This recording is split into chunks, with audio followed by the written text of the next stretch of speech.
Some rural banks have kept millions of dollars frozen since April. Customers say they've heard nothing from the banks about the matter since then. The protest was among the largest in China since 12 Juli 2022. Lebih dari 1.000 warga negara Cina berkumpul di sebuah bank di kota Zhengzhou dengan satu alasan yang sama. Tabungan mereka secara ajaib menghilang 3 bulan yang lalu. Semua uang yang mereka dapatkan dengan susah payah yang sudah mereka depositkan ke rekening bank mereka tiba-tiba menghilang tanpa penjelasan apapun dari pihak bank. Dan ini bukan rekening bank orang-orang kaya Cina. Ini adalah uang yang biasanya digunakan untuk membeli makanan, membayar sewa, dan obat-obatan. Akses online mereka telah dicabut. Mereka tidak bisa menggunakan ATM, mereka tidak bisa mentransfer uang. Mereka bahkan tidak bisa mengecek saldo rekening mereka. Total sekitar 6 miliar dolar Amerika Serikat telah menghilang. 6 bank Cina membekukan akun pelanggan mereka tanpa pemberitahuan. Dan sekarang korban menjadi depresi tanpa pilihan lain. Protester memaksa masuk menuntut pengembalian uang mereka dari pegawai bank. Peristiwa ini biasa disebut sebagai bank run, dan itulah yang sedang terjadi. Kejadian ini terlihat seperti potongan scene dari film distopia. Ratusan security dipaksa memakai kemeja putih dan mereka memperlihatkan ke para pendemo tidak ada ampunan. Pendemo dipukuli sampai jatuh ke tanah dan diseret. Tidak masalah jika pendemo itu wanita, anak-anak, orang tua. Tidak peduli jika mereka disabilitas atau hamil, mereka diperlakukan sama. Salah satu wanita hamil bahkan diseret dengan rambutnya dan didorong ke bis. Saat perutnya mulai sakit dan dia memohon untuk dibawa ke rumah sakit, security itu menolaknya. Dan semua ini cuma karena mereka tidak patuh meminta uang mereka kembali. Cina punya sekitar 1.600 bank desa. Pada dasarnya, bank desa adalah lembaga keuangan yang seharusnya digunakan oleh petani dan pekerja desa. Tapi setelah bertahun-tahun, bank desa menjadi lebih populer karena satu hal, yaitu suku bunga mereka. Yang dimana Bank of China hanya menawarkan 2,75% bunga per tahun. Kebanyakan bank kecil ini menawarkan hampir 2 kali lipatnya, sekitar 4,5% per tahun. Itu berarti jika seseorang mendepositokan 100.000 dolar ke bank Cina, mereka akan mendapatkan sekitar 2.700 dolar bunga per tahun. Tapi jika mereka mendepositokan uang yang sama ke bank desa, mereka akan mendapat 4.500 dolar. Itu mungkin tidak terdengar begitu banyak. Tapi jika yang perlu dilakukan untuk melipat gandakan suku bungamu adalah dengan memindahkan uangmu ke bank lain, maka tidak heran jika bank desa menjadi populer dengan sangat cepat. Tapi hanya ada satu masalah. Membuka rekening bank di luar kotamu di Cina adalah ilegal. Yap, di Cina kamu tidak boleh mendepositokan uang ke bank di luar kota tempat tinggalmu.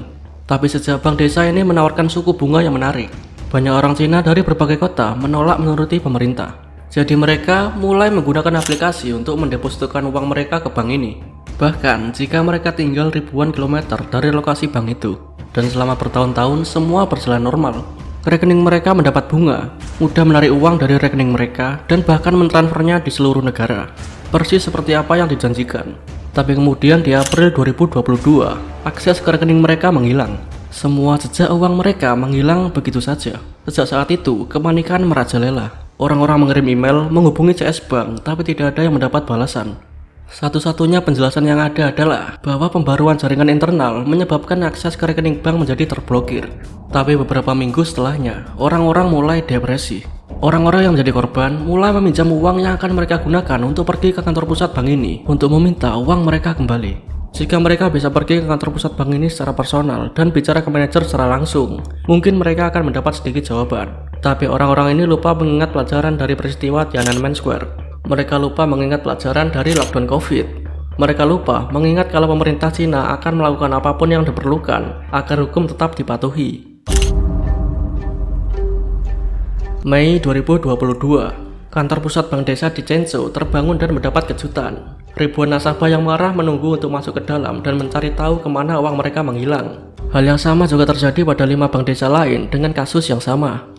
Tapi tidak peduli seberapa banyak orang yang memohon masuk untuk mendapatkan jawaban yang sebenarnya, pegawai bank selalu menolak dan pintu bank tetap ditutup.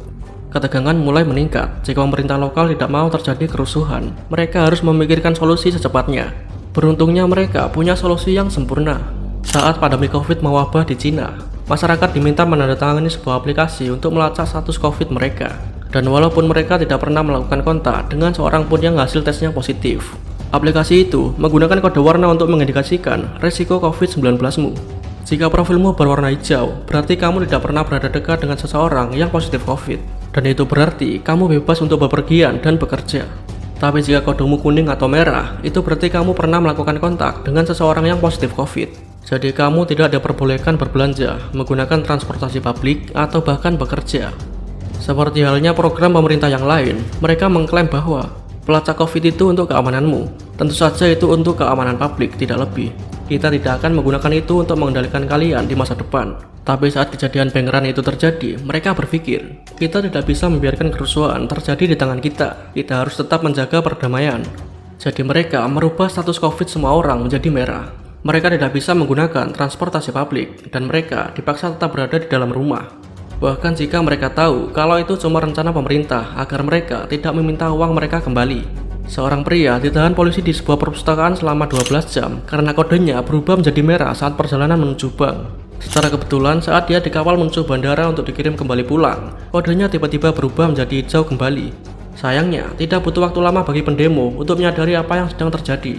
Dan saat berita mulai menyiarkan bagaimana pemerintah memalsukan ribuan kode COVID, CCP tidak punya pilihan lain selain menghukum pemerintah lokal didorong oleh tekanan. Pendemo berkumpul kembali di bank. Jelas sekali kalau pemerintah lokal bukan satu-satunya yang akan mendapat hukuman. Kecuali kali ini, aksi berubah menjadi brutal. Di Cina, polisi menyamar di aksi protes tanpa seragam dan tanda pengenal, itu hal yang wajar. Sebagai contoh, di aksi protes hak asasi manusia sebelumnya, jurnalis asing dan diplomat yang berkumpul di luar pengadilan terkadang didorong oleh orang yang tidak dikenal, yang menggunakan lencana emoticon kuning yang sama. Sebenarnya, ini adalah taktik yang jenius jika kamu sebagai pemerintah mengintimidasi dan menakuti musuhmu agar diam, tanpa mereka mampu membuktikan kalau itu adalah ulahmu. Jadi pemerintah Cina memutuskan untuk menggunakan taktik yang sama. Kecuali kali ini tidak berjalan lancar saat sekumpulan polisi berseragam datang. Tapi kali ini mereka tidak sendirian. Mereka bergabung dengan sekumpulan orang tidak dikenal yang memakai kaos putih. Dan strateginya sangat simpel. Kelompok polisi berseragam berdiri di samping, sedangkan kelompok kaos putih mulai menyerang kerumunan tanpa ampun. Orang-orang dipukuli, diseret menuruni tangga bank, dan kemudian diseret ke dalam bis untuk dibawa menjauh dari aksi protes. Pemerintah mengira kalau aksi kekerasan ini akan membuat musuh mereka berpikir dua kali sebelum melakukan protes. Tapi setelah bukti kekerasan itu tersebar ke seluruh sosial media Cina, lebih banyak orang mulai pergi ke bank untuk protes. Sesuatu harus dilakukan sebelum krisis terjadi.